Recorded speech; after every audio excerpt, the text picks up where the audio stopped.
What I'm thinking about now is, when we talk about insecure attachment, how many of us actually feel insecure when we're dating.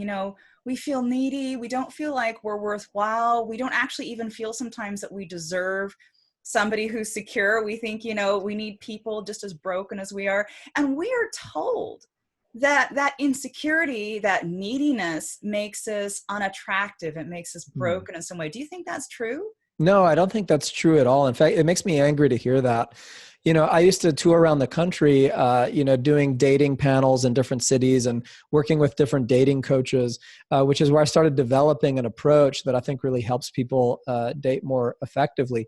And I used to hear that message on stage. Other dating coaches would say, you need to hide your vulnerability and your neediness. You need to just show up with a sense of confidence and like you have life mastered, because otherwise people will perceive you as weak and they won't want to date you or partner you. I think that's a recipe for disaster.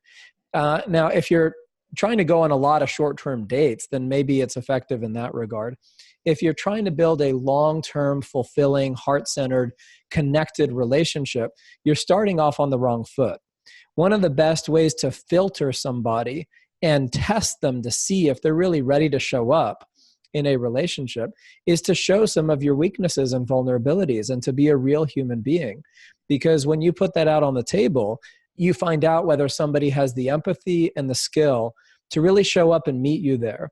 And if they do, then it creates a sense of safety and security. It creates a sense of trust, and you can bond with that person. And now you have something really special. But if you hide your sense of vulnerability and insecurity and you pretend or you try to pretend like you have it all together, there's a missed opportunity to really bond at a deep human level.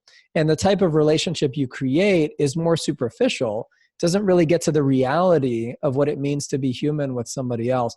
There's so many relationships that fail because they get set up on that false foot.